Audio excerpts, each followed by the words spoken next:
Banyak para ulama itu duduk merenung menangis. 50 tahun saya di dunia, belum pernah saya bersungguh-sungguh dengan Allah. 60 tahun saya di dunia, belum pernah saya bersungguh-sungguh dengan Allah. Sedangkan waktu sudah dekat untuk menghadap pada Allah. Ini kita renungi. Inilah masalah kita yang terbesar, mereka. Innal hamdalillah nasta'inuhu wa nastaghfiruhu wa nu'minu bihi wa natawakkalu alayhi wa na'udzu bihi min shururi anfusina min sayyiati a'malina man yahdihillahu fala mudilla lahu wa man yudlil fala hadiya lahu asyhadu an la ilaha illallah wahdahu la syarika lahu وأشهد أن سيدنا مولانا حبيبنا محمدا عبده ورسوله اللهم صل وسلم وبارك عليه وعلى آله وأصحابه والتابعين لهم إلى يوم القيامة أما بعد فقد قال في كتابه الكريم إن الذين قالوا ربنا الله ثم استقاموا تتنزل عليهم الملائكة ألا تخافوا ولا تحزنوا وأبشروا بالجنة التي كنتم توعدون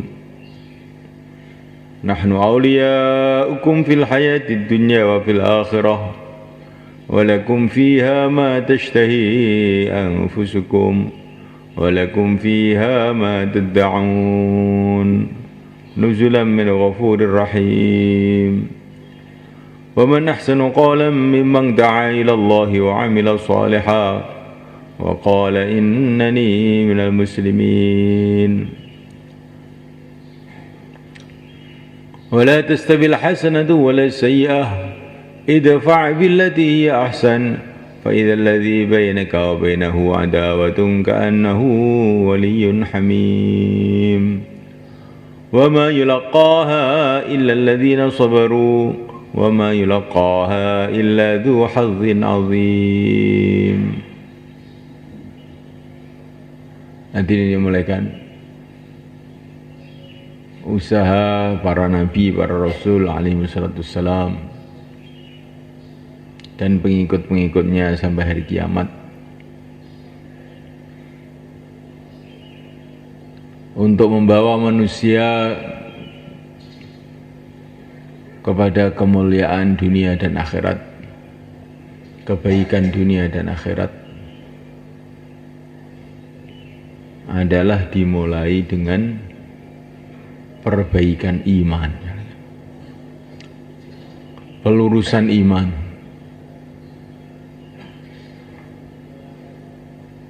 Dan pelurusan iman ini dimulai dengan dakwah iman. Kalau ada dakwah iman, sudah menjadi tertib Allah. Nanti Allah akan meluruskan iman orang-orang yang Allah kehendaki.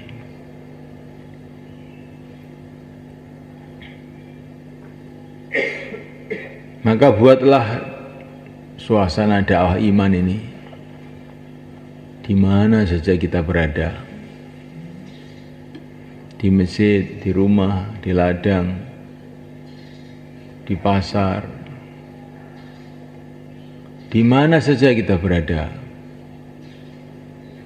sampai sakaratul maut, sebagaimana yang telah dicontohkan oleh Nabi kita, Nabi Agung Muhammad SAW. Di mana saja dakwah iman, di mana saja senantiasa kita membicarakan, mendengarkan, merenungi dan meresapi bahwa yang berkuasa itu hanya Allah.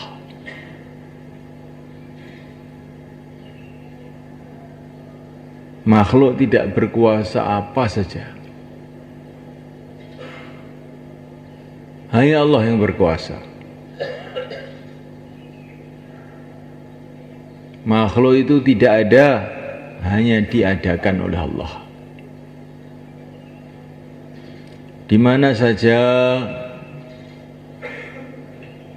senantiasa kita bicarakan, kita dengarkan, kita renungi, kita resapi dalam hati bahwasanya Allah itu senantiasa melihat kita, mendengar kita, bersama kita. Allah yang maha bijaksana, Allah yang maha kasih sayang kepada orang-orang yang beriman.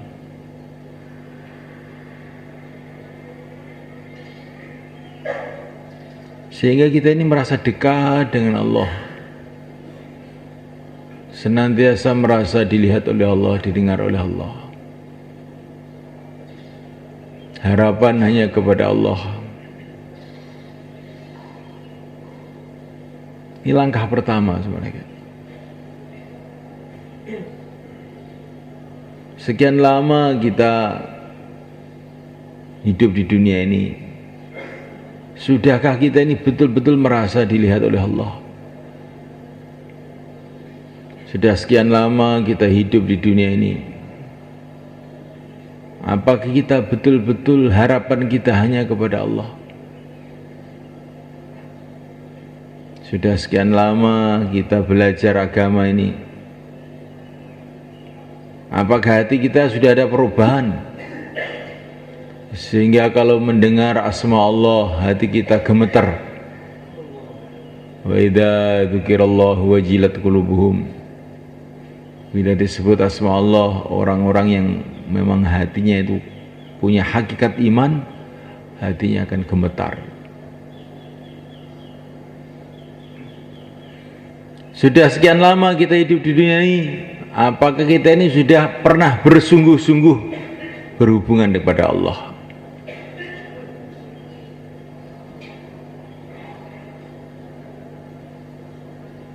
Banyak para ulama itu duduk merenung menangis. 50 tahun saya di dunia, belum pernah saya bersungguh-sungguh dengan Allah. 60 tahun saya di dunia, belum pernah saya bersungguh-sungguh dengan Allah. Sedangkan waktu sudah dekat untuk menghadap pada Allah. Ini kita renungi. Inilah masalah kita yang terbesar, teman-teman.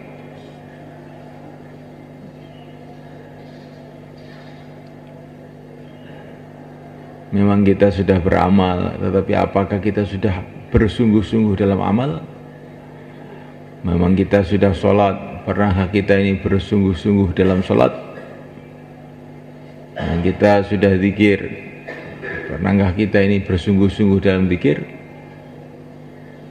Allah tidak menyuruh kita beribadah saja, tapi menyuruh kita ini bersungguh-sungguh dalam ibadah, jungkung ibadah, konsentrasi ibadah, wa tabattal ilaihi tabdila. Wahai Muhammad, konsentrasilah ibadah, jungkung ibadah dengan sesungguh-sungguhnya.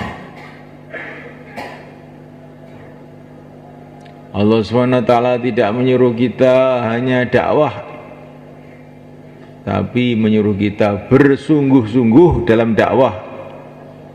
Wajahidu fillahi haqqa jihadih, berjuanglah di jalan Allah dengan sebenar-benarnya berjuang. Wastabakum, karena Allah telah memilih kamu semua. Allah telah memilih kamu menjadi umatnya Rasulullah SAW. Kamu harus bersungguh-sungguh.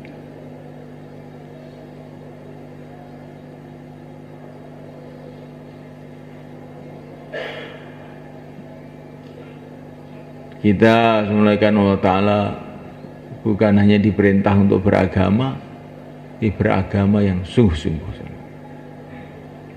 Dan ini kuncinya itu dalam dakwah, semulaikan. Maka Allah berfirman, "Waman ahsanu qawla mimman da'a ilallah." Siapakah yang lebih baik agamanya? Qawla ini kalau dalam tafsir-tafsir itu maknanya agama. Siapakah yang lebih baik agamanya?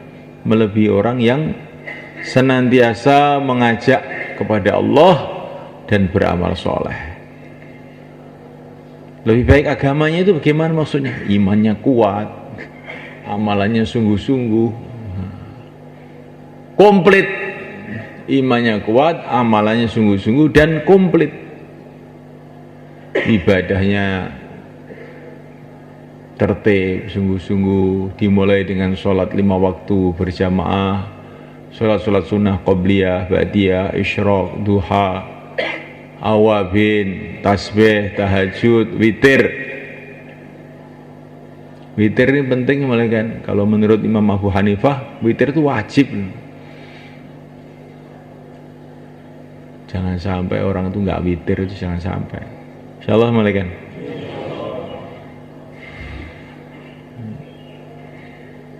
Jadi ibadah kita ini harus kita upaini betul. Sejarahnya orang-orang dakwah yang makbul, ibadahnya juga kuat. Siapakah mereka? Para sahabat, diceritakan dalam Quran. Mereka malam sedikit tidur, maka ibadah kita harus kita kuatkan. Tunaikan hak dakwah, juga tunaikan hak ibadah.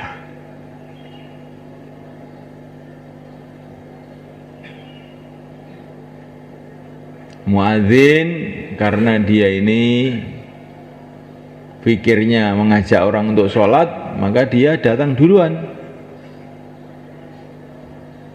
Dai karena pikir dia itu untuk menghidupkan adzan, bukan mau adzan. Dai itu bagaimana semua orang, semua masjid ada muadzinnya, itu pikirnya dai. Maka dai itu datangnya ke masjid sebelum muadzin. Kalau muadzin datangnya sebelum orang sholat, kalau dai datangnya sebelum muadzin. Insyaallah mulai kan? Karena Allah, bukan karena apa-apa. Bukan supaya dikatakan ini orang yang sungguh-sungguh dalam agama, bukan. Perkataan orang itu gunanya apa atau semua kan? Kalau semua orang di seluruh dunia memuji kita, menganggap kita ini orang baik, tetapi akhirnya nanti di akhirat kita tidak dinilai baik oleh Allah, apa gunanya? Nggak ada gunanya.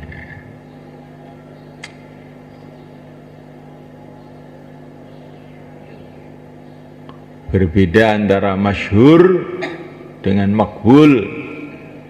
Mungkin kita ini sebagian tempat itu sudah masyhur, masyhur orang masjid, masyhur orang dakwah, tapi apakah sudah makbul, diterima oleh Allah atau belum? Nggak ada yang tahu selain Allah. Nah kita usaha lagi dan usaha lagi dengan penuh takut dan harap kepada Allah Subhanahu wa taala, khaufan wa tama'a.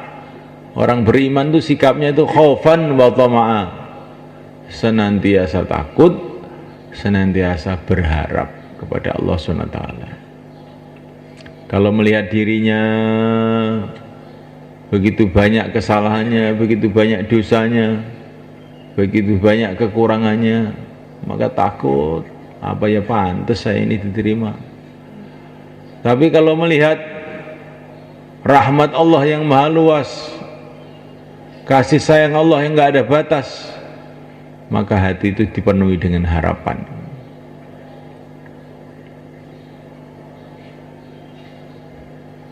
Walaupun kita ini bagaimanapun juga, tapi terus berharap kepada Allah SWT. Jadi semulaikan memahsanu qala, tidak ada yang lebih baik agamanya melebihi orang yang senantiasa dakwah. Di dakwah itu kayak biji mangga, kan? Biji mangga, pelok. Gitu.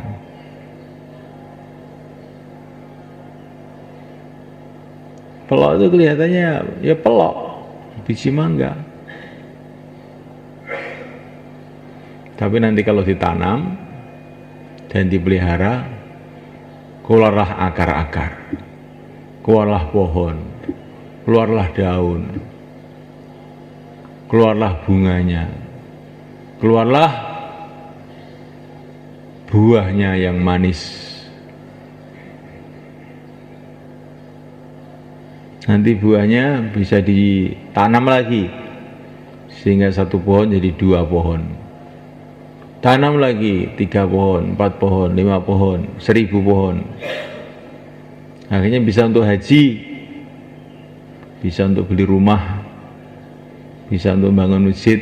Nah. Begitu juga dakwah itu semuanya kan. Kalau kita ini istiqomah, satu orang tuh istiqomah tapi semuanya kan dengan ikhlas, dengan akhlak yang baik, nanti itu 2 orang, 3 orang.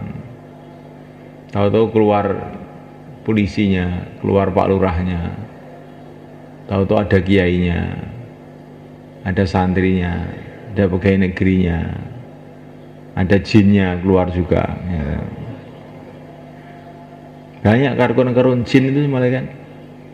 Walaupun kita nggak bisa melihat itu. Masa itu? Iya. Itu sudah diceritakan dalam Quran. Saya bukan bisa melihat jin. Kata Imam Syafi'i, kalau orang mengatakan melihat jin, sudah tidak berhak jadi saksi di pengadilan. Karena ini orang ini biasanya agak miring ini otaknya. Kayak dukun-dukun itu biasanya kan agak miring-miring gitu otaknya itu. Gak biasa diajak bicara itu ini ngawur. Jadi jangan kamu bilang tahu jin ya. Nanti kalau yang dengar itu orang yang pernah ngaji, oh ini agak miring orang ini gitu. Bukan dianggap hebat, malah dianggap miring. Nah, repot malah kita nanti.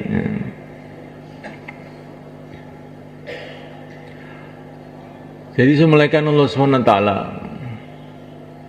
Dakwah itu seperti itu. Kalau kita istiqomah, maka keluar macam-macam makhluk. Datang macam-macam makhluk. Misalkan saya istiqomah dengan ikhlas, dengan tertib yang benar. Itu dohir luarnya dakwah. Batinnya juga begitu. Kalau dakwah itu istiqomah, nih tahu-tahu sholatnya itu tambah khusyuk, zikirnya tambah baik, akhlaknya tambah baik. Kalau setelah dakwah punya utang nggak mau nyaur, oh dakwahnya nggak istiqomah, ini jelas ini. Kalau dakwah itu istiqomah, zahir batin, akhlaknya mesti baik, muamalahnya juga mesti baik, nggak mau ngelep hartanya orang itu. Jadikan takmir masjid malah uangnya masjid dilep. Itu bahaya loh semuanya kan. Uang istimai, uang masyarakat itu lebih berbahaya daripada uang infiradi. Jadi kita nyolong uang masjid itu atau utang nggak dikembalikan. Utang pun sudah sebenarnya nggak boleh uang masjid itu utang. Apalagi nggak dikembalikan, tambah itu. Itu lebih berbahaya daripada kita ini nyolong uangnya seseorang. Karena nanti di akhirat kalau kita nyolong uangnya satu orang, yang nuntut satu orang. Tapi kalau kita nyolong uang masjid, mengurangi hak masjid, nanti yang nuntut ribuan orang. Apa nggak bingung kita nanti?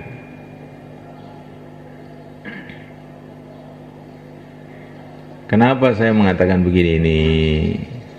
Karena orang itu sudah sunatullah, kalau dakwah terus, amal agama terus, lama-lama dipercaya orang. Dititipi uang, begitu itu. Sudah sunatullah begitu itu. Dakwah ini pertama kali nggak digubris, lama-lama dibenci, lama-lama dicintai. Orang dakwah itu begitu itu. Nah ketika dicintai itu, ada banyak orang mempercaya, banyak orang menawari mau dijadikan Pak Mudin kalau di kampung, ada yang ditawari mau jadi DPR kalau agak tinggi sedikit ya. Mau ditawari jadi takmir masjid, ini kelihatannya kok orang soleh ya. Uang masjid itu biar dia aja yang bawa. Maka orang yang menyayangi dirinya sendiri, lebih baik jangan. Gak usah. Orang-orang soft awal para sahabat itu adalah orang-orang ahli badar, orang yang paling tinggi imannya, paling tinggi amalnya. Tetapi oleh Sayyidina Umar itu orang ahli badar itu nggak dibagi jabatan. Justru orang-orang baru itu yang dikasih jabatan. Orang-orang yang top-top ini malah nggak dikasih jabatan. Maka ada orang tanya kepada Sayyidina Umar, itu orang-orang ahli badar itu nggak kamu kasih jabatan sama sekali, itu gimana? Mereka kan orang-orang baik. Maka Nabi mengatakan maka Sayyidina Umar mengatakan justru mereka itu orang-orang baik, maka saya jauhkan dari jabatan itu. Saya khawatir mereka nanti dikotori dengan dunia. Wong dakwah iki aja gelem nggo dhuwit wong. Nek nggo dhuwit dhewe, aja gelem nggo dhuwit wong. Insyaallah Bang nggih. Niki penting niki.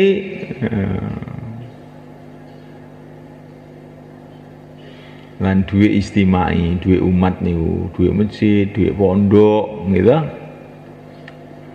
Dhuwit markas barang niku, dhuwit panas niku. Mergo nek ilang utawa kita pangan delep kuwi gak ene sing ngurus, tapi kok dadi urusan yang akhirat. Nah, maka Sayyidina Umar itu pernah waktu beliau jadi khalifah, pernah beliau ini kesulitan ekonomi yang sangat berat. Khalifah kesulitan ekonomi padahal harta seluruh dunia datang. Maka beliau ini utang kepada Abdurrahman ibn Auf. Maka oleh Abdurrahman ibn Auf dikasih tahu, ya Amirul Mukminin, kenapa utang sama saya? Utang aja ke Baitul Mal, ke kas negara. Kan banyak harta di situ. Utang di situ aja, kenapa utang kepada saya? Maka Sayyidina Umar mengatakan, ini setan ini, katanya Sayyidina Umar. Saya memang sengaja utang pada kamu yang bakhil seperti ini. Kenapa? Karena nanti kalau saya utang pada kamu, kamu akan selalu nagih saya, sehingga akan saya kembalikan. Kalaupun kamu nggak nagih, pasti anak-anak kamu, istri kamu akan nagih sama saya. Itu. Tapi kalau di Baitul Mal, nggak akan ada orang berani nagih saya. Akhirnya saya ditagih oleh Allah di akhirat. Memang saya sengaja mau utang sama orang bakhil seperti kamu. Padahal Abdurrahman ini bukan orang bakhil. Ya. Tapi memang Sayyidina Umar itu kadang-kadang kalau ngomong nyelekit gitu tuh. Biar jadi pelajaran buat para sahabat. Nah.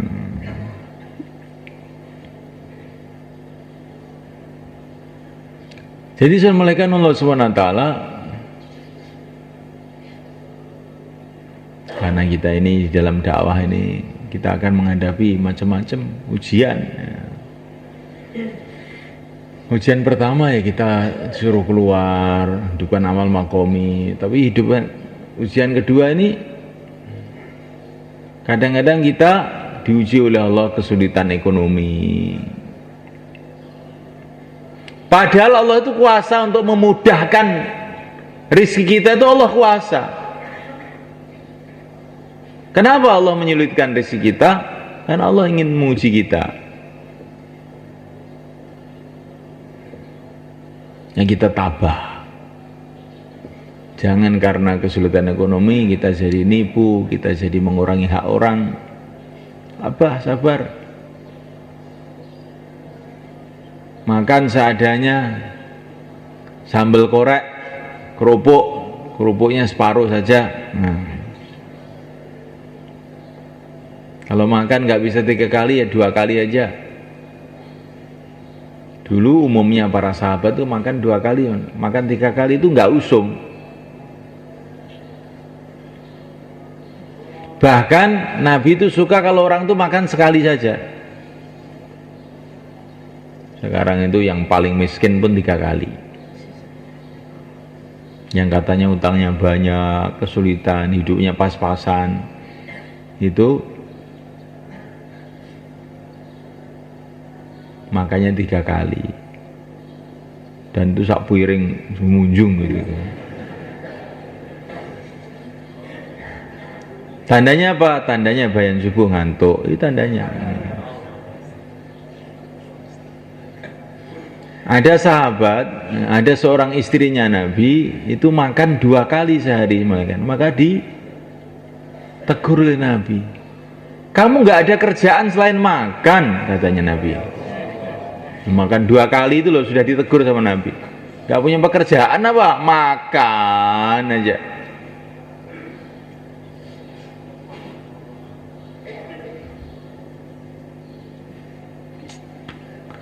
Kita ini kalau pada zaman sahabat dianggap lucu gitu ini kan. Makan 3 kali istiqomah ya. Nah kita dianggap lucu.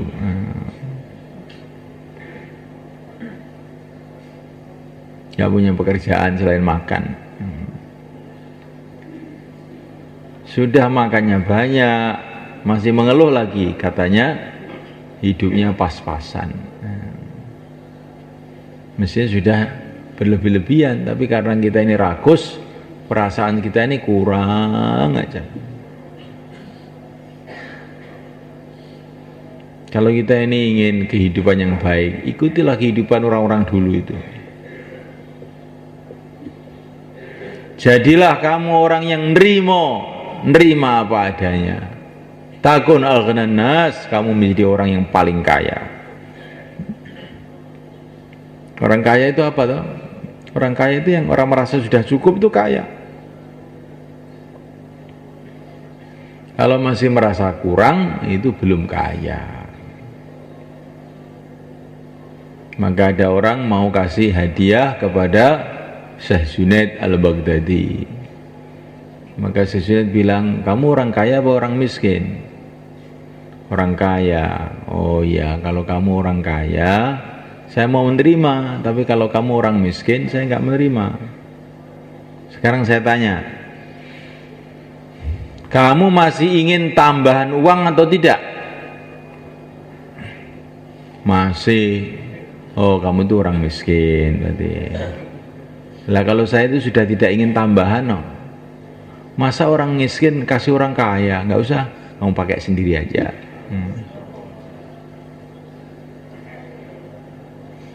Ulama dulu itu berpikir itu seperti itu. Ada satu ulama itu datang ke seorang raja. Ulama datang ke seorang raja. Pas rajanya ngantuk, jadi nggak dengar. Karena rajanya ngantuk ya, terus dibiarin aja, ngantuk. Maka raja itu bilang, Tuan Raja, saya siap. Nah, Tuan Kiai, saya siap membantu apa saja. Mau perlu apa, saya siap bantu. Maka ulama tadi bilang, Allah Subhanahu wa ta'ala berfirman, katanya ulama tadi, qul mata'ud dunya qalil. Dunia ini semuanya, dunia, seluruh dunia itu Allah katakan sedikit. Harta dunia itu sedikit. Yang sedikit ini oleh Allah sudah dibagi-bagi banyak orang. Maka kamu itu bagiannya lebih sedikit lagi, Tuan Raja. Dunia ini sedikit, dibagi banyak orang, kamu dapat bagian apa? Sedikit dari yang sedikit. Nah, kamu itu bagiannya sudah sedikit dari yang sedikit, kok kamu mau kasihkan saya? Sudah, kamu pakai sendiri aja. Siapa ulama yang bisa berbicara begitu di depan pejabat-pejabat? Ulama membawa proposal, ini saya mau bangun masjid. Nah, mau bangun pesantren.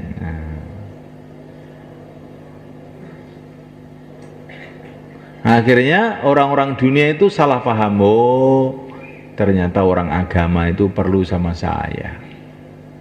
Agama itu nggak bisa menyelesaikan masalah kalau nggak dibantu oleh saya, nggak jalan.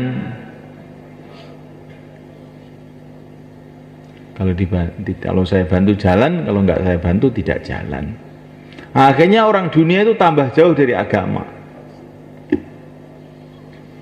Maka kalau orang agama tomak berharap kepada orang dunia, maka itu sama saja dengan menjauhkan orang dunia dari agama dan menjauhkan diri dia sendiri dari Allah SWT. Orang itu kalau berharap pada makhluk itu ditambah jauh dari Allah.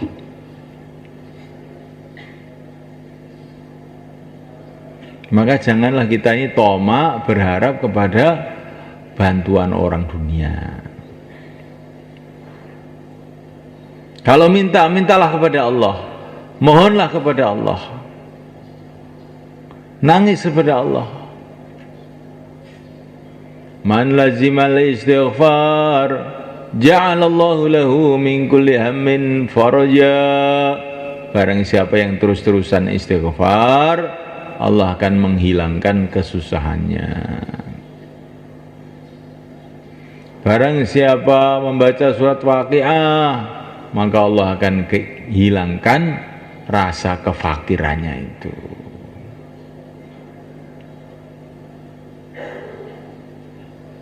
Wong kok urip rasa kurang, ora tau maca surat Waqiah.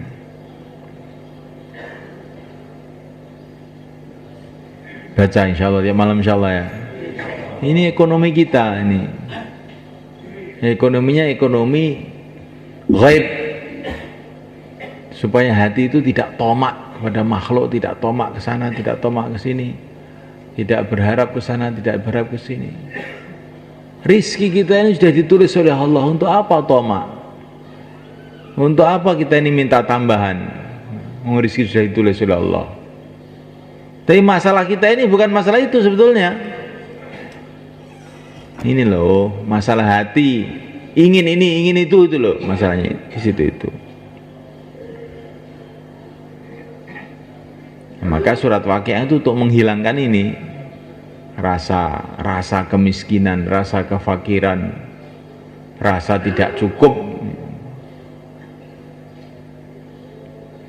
sehingga kita ini akan menjadi seperti yang dikatakan Sunan Kalijogo, sugih tanpa bondo. Sugih tanpa bondo piye? Desun ya nih, sakit mboten? Lah banyak ora butuh. Ini sugih tanpa bondo ki karo Allah didadekne ati gak pengen.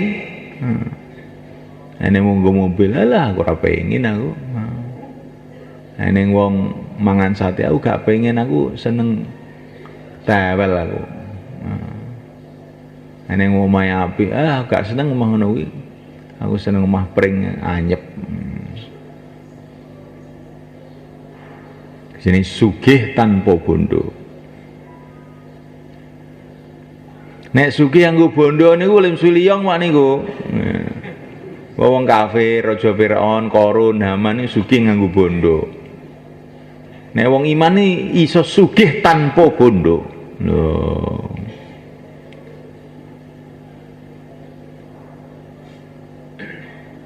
Orang di bondo tapi ngerasa cukup ae.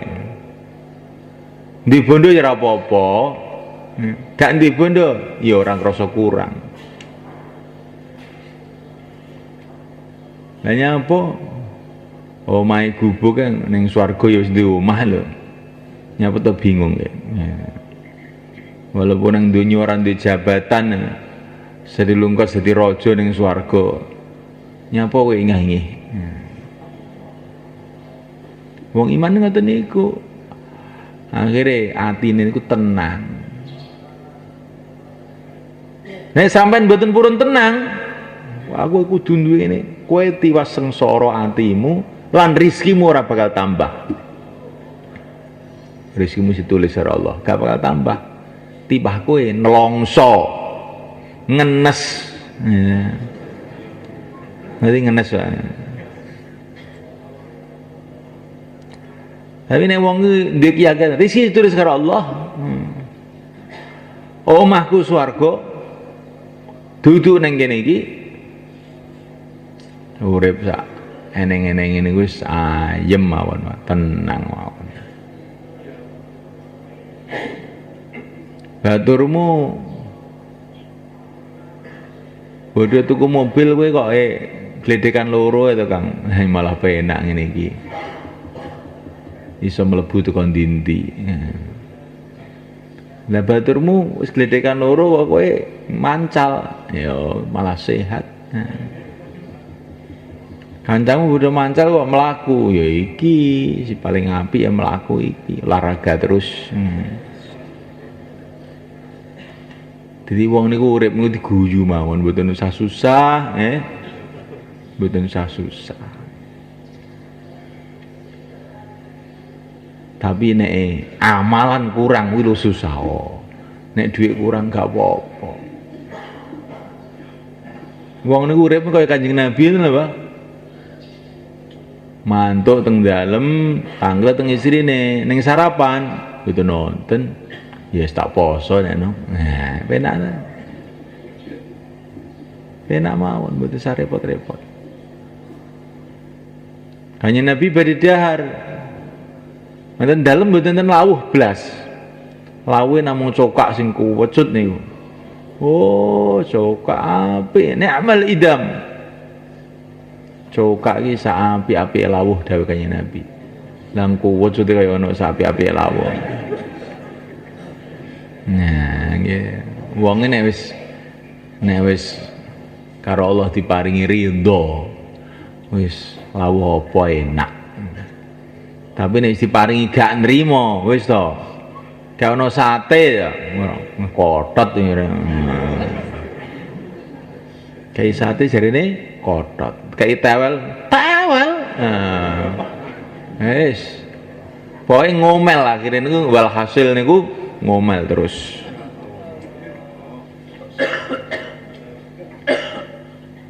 Tukane mobil, numpak mobil ning AC, kademen aku ngene iki, gak kuat aku. Nek ra ning AC kok sumuk men to ya. Kowe kuwi metu 4 bulan bendang rubah kuwi, aja sambat ini. Insyaallah Bang nggih. Nah niku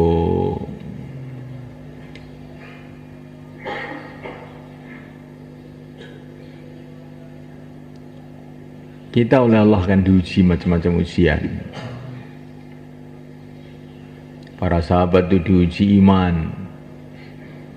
Pertama kali diuji iman. Teror dari segala arah, ancaman segala arah.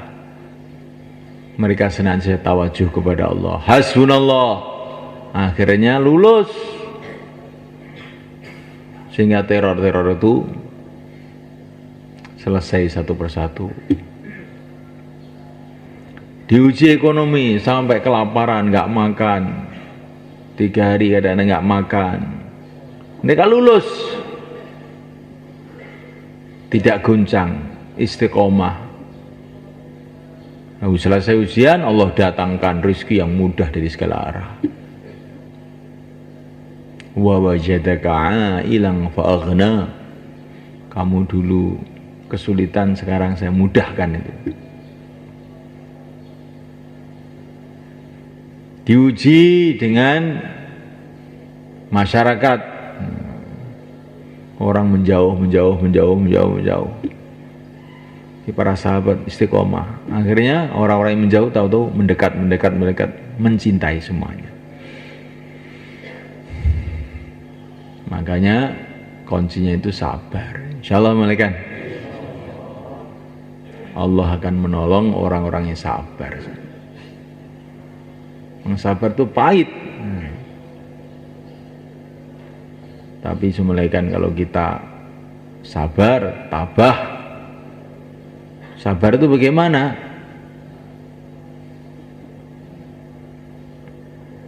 Dalam kondisi apapun tetap istiqomah. Namanya sabar. Saya pernah dikasih cerita oleh Mbah Kiai Maksum waktu saya khususi tahun berapa, tahun 80-an. Kiai Maksum Kerapiak almarhum, senang beliau dengan dakwah. Beliau ini cerita, kalau nggak ada dakwah yang sungguh-sungguh, walaupun ada madrasah, ada masjid, ada apa-apa, lama-lama itu akan runtuh. Kayak Andalusia, kata beliau. Andalusia ini pemerintahan Islam, mana-mana masjid yang mewah-mewah, mana-mana madrasah yang mewah-mewah, tapi masyarakat tidak digarap, akhirnya runtuh, kata beliau. Kemudian beliau ini kasih cerita saya, pokoknya sabar, katanya. Saya itu beli tanah, kata beliau, beli tanah dekat pondok ini. Tahun 80-an harganya itu 20 juta loh, nggak salah tuh. 20 juta itu kalau sekarang tuh mahal itu. Zaman dulu 20 juta. Tapi saya ini belum bisa bayar. Tahu tuh datang LB Murdani. LB Murdani itu jenderal sing kurang ajar itu. Orang Nasrani, orang pokoknya orang yang sangat jelek. Sudah mati juga dia itu. LB Murdani itu asalnya orang Aceh semuanya kan. Keluarganya orang Islam semua. Tapi dia diambil orang Nasrani, sekolahkan orang Nasrani, akhirnya jadi Nasrani. Bukan hanya Nasrani saja, musuh agama di mana-mana. Dia datang ke Kiai Ali itu, ini uang 20 juta. Nggak mau, katanya. Dalam hati saya, kata Kiai Ali, kasih sama orang kafir, nggak mau saya.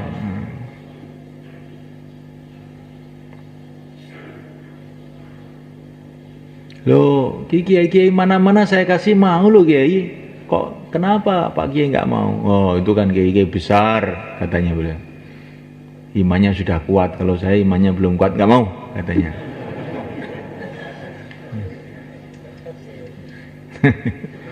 Masya Allah. Sudah, kalau nggak mau uang itu mobil, saya bawa mobil baru itu di depan itu untuk Pak Kiai. Saya sudah punya mobil, katanya. Saya sudah punya mobil, untuk apa mobil lagi? Akhirnya LB Murdani pulang. Ya, saya dikasih orang kafir nggak akan mau saya. Saya minta sama Allah saja. Saya sholat 2 rakaat, kata beliau. Setelah sholat 2 rakaat, saya membaca doa kesaktian yang dikasih oleh guru saya. Apa doanya? Baca Fatihah 21 kali. Dan ketika membaca ayat iyyaka na'budu wa iyyaka nasta'in, diulang-ulang 21 kali juga. Bacanya 21 kali, setiap iyyaka na'bud diulang-ulang 21 kali. Itu katanya guru saya, senjata pamungkas.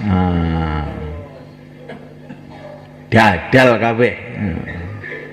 Ini kula warai khusus kangge tiyang sing mboten ngantuk nih. Wong ngantuk ben susah terus ben. Diomongi ya.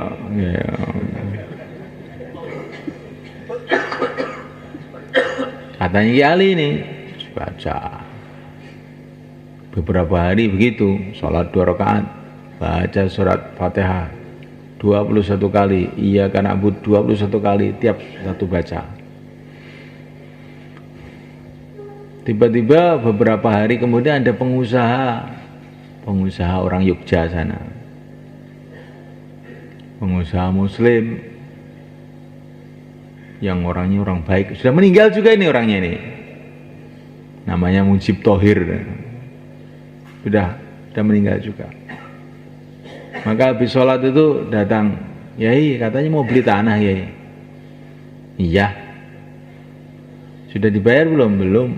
ini saya apa itu nyumbang sedikit ya. Iya, taruh situ katanya. Perasaan kiai itu ya paling berapa ribu namanya. Biasanya santri itu nggak akan nyumbang banyak, itu nggak ada gitu.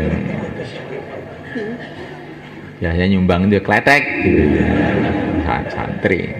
Tapi ikhlas. Nah. Ya taruh di situ aja, masih ditinggal sholat.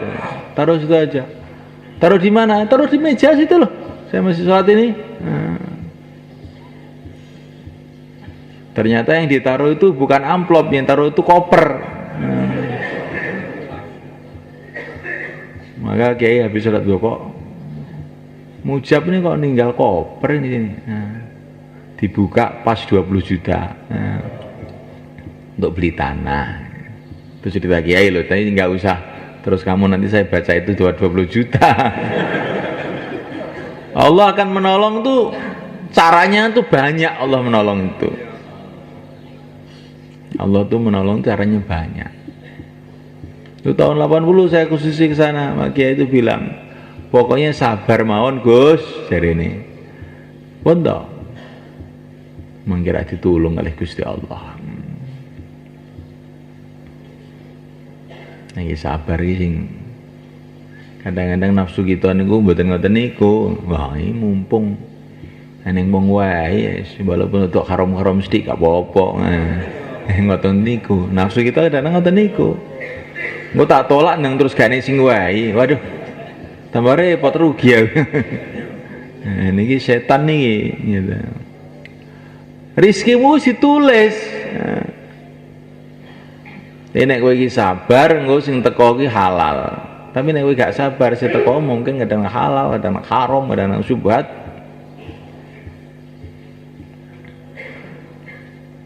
Iki cerita. Jadi sampeyan nek sowan-sowan kiai niku sampean njaluk donga ngoten niku. Aja sowan kiai niku sing tata krama ora entuk manfaat.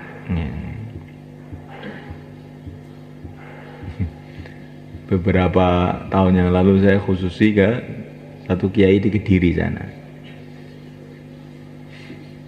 Di pintunya itu ditulisi okeh wirid, okeh duit. Loh.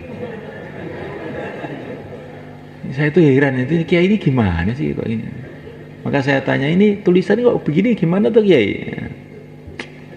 Saya itu nggak punya duit. Gak punya apa-apa. Istri saya itu loh dulunya itu pegawai gudang garam. Sudah, saya ini orang yang melaratnya itu setengah mati. Tapi saya tiap hari baca selawat. Tiap hari itu 10.000 saya. Allahumma sholli wa sallim ala sayyidina Muhammad. Sekarang saya bisa bangun masjid, bisa bangun pondok, bisa apa-apa, bisa haji. Nah. Karena terkesan dengan selawat ini, maka saya tulis banyak wirid, banyak duit, saya bilang gitu. Tapi setelah saya tulis begini, ini banyak santri saya yang tanya, saya sudah banyak wirid, kok duitnya nggak datang ya? Nah, sudah berapa hari kamu wirid? Sudah 1 tahun kurang, 10 tahun katanya. Kata Kiai itu banyak orang-orang nyolong kayu itu bilang sama saya, doakan Kiai, saya mau nyolong kayu. Nanti kalau selamat sebagian untuk masjid Kiai ya. Tapi ini rahasia, ini ada polisi enggak ini enggak?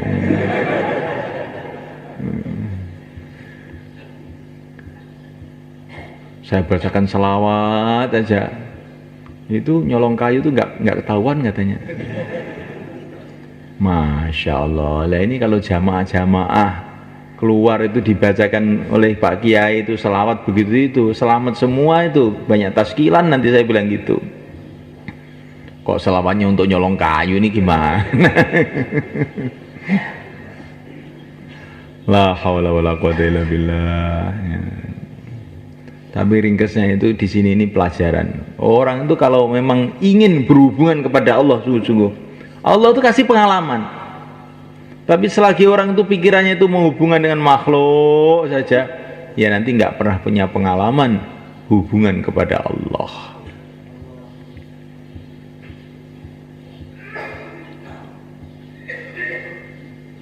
Insyaallah malaikat.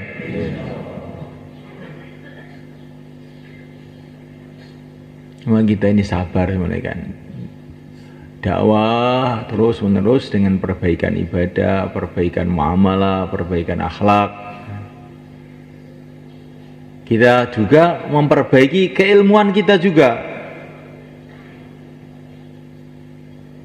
Kuncinya di taklim. Nah, itu taklim itu kalau kita baca, sungguh kita renungi itu banyak ilmu-ilmu agama yang ada di situ. Tapi sudah dirangkum oleh Syekh Zakaria ini sehingga mudah dipahami orang umum. Dibaca sungguh-sungguh. Kalau ada masalah apapun, tanya sama ulama-ulama.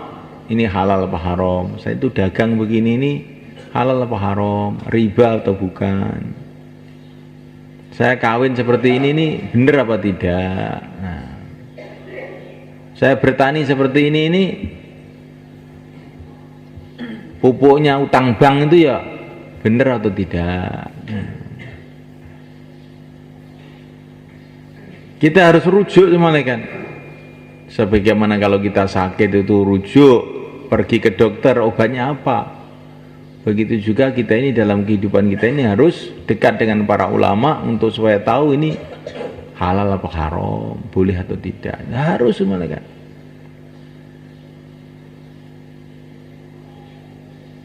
Maka orang-orang dulu itu kalau mau bikin rumah itu mikir dulu, kasih nasihat sama anaknya, kalau kamu mau bikin rumah ada syaratnya.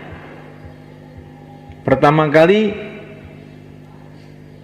cari kampung yang di situ ada ulama, karena kalau kamu tidak dekat dengan ulama bahaya. Nanti kalau kamu nggak bisa tanya halal haram gimana, kamu hidupnya jadi haram terus. Kedua kali cari kampung yang dekat dokter supaya kalau kamu sakit mudah cari obat. Yang ketiga kali cari kampung yang mudah air, karena kalau kampung itu susah air itu repot. Nomor tiga cari kampung yang dekat pasar, kalau belanja mudah, nggak habis umur kamu untuk belanja. Tapi itu orang-orang dulu tuh yang pertama itu. Kalau orang dakwah ditambah kelima. Yang kelima, kampung yang sekitaran situ sudah ada orang-orang yang amal agama. Jadi kamu punya teman amal agama. Maka jangan beli apa itu rumah di Perumnas. Itu biasanya demetok itu. Tetangganya nggak ada yang kenal, nggak ada sholat, nggak ada apa. Biasanya loh ini tidak. Bukan semua lah, biasanya. Apalagi di daerah-daerah Jakarta sana, kota-kota yang di Perumnas biasanya bangsa orang-orang nggak sholat itu biasanya. Ya itu kalau kita nggak kuat. Ya kalau di India, di Bombay itu lihat itu ajib itu bagus, cuma kita tiru. Kalau orang-orang dakwah itu beli rumah di Perumnas itu bareng-bareng 10 orang gitu, sehingga langsung bisa hidupkan makomi di situ. Orang-orang India, orang Pakistan, orang Posto khususnya itu kalau bikin rumah itu kelompok-kelompok itu, satu keluarga itu umpamanya ayahnya, anaknya, cucunya itu bikin kayak kampung kecil gitu. Nanti kerjasama di situ. Sehingga kalau mereka keluar tuh nggak sulit ngomong sama saudara-saudaranya, saya mau keluar, dijaga anak saya, bisa. Ekonominya juga begitu, mereka tuh kerjasama. Orang-orang Posto, orang Pakistan tuh pada bikin toko di Malaysia, di mana-mana itu, di Brunei, gantian. Yang nunggu saya nanti ganti kamu ya. Gantian, karena mereka rumahnya dekat-dekat itu, orang Pakistan. Ya itu para sahabat dulu di Madinah itu begitu itu. Mereka itu satu keluarga bikin rumah itu satu kelompok gitu. Sehingga mereka mudah untuk kerjasama. Ini bukan harus begitu, tapi ini saya kasih contoh orang-orang dulu tuh kayak begitu, sehingga mudah kerjasama. Ketika kerjasama, akhirnya mudah amal agama. Assalamualaikum. Masya Allah, assalamualaikum.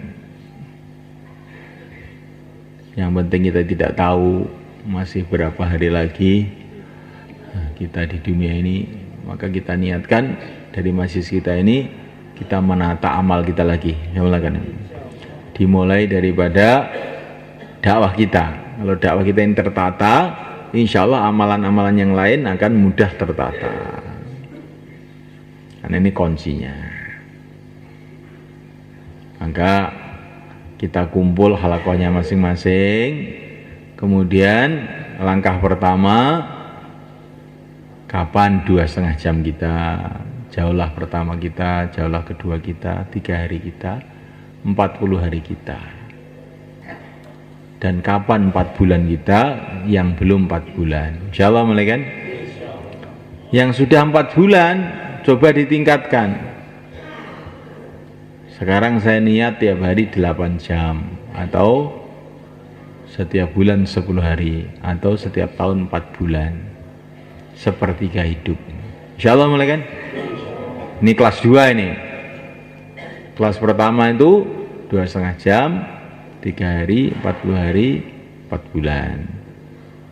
Usaha kita ini meningkat, ditata sehingga bisa lebih banyak lagi waktu untuk kerja agama ini. Tiap hari 8 jam. Kalau bisa setiap bulannya juga ditingkatkan. Diusahakan tiap bulan 10 hari. Tiap tahun 4 bulan. Dan kita jangan merasa berat malaikat. Kita ini memang nggak lama loh hidupnya malaikat. Coba lihat orang-orang dunia itu. Di sawah berapa jam tiap hari, bertahun-tahun. Karena urusan dunia orang telah berkorban habis-habisan. Maka untuk urusan agama, kalau kita meningkat pengorbanannya, tidak salah. Insya Allah malaikat. Sekarang kita kumpul perhalakoh malaikat. Berzuhur kayak malam tadi malam.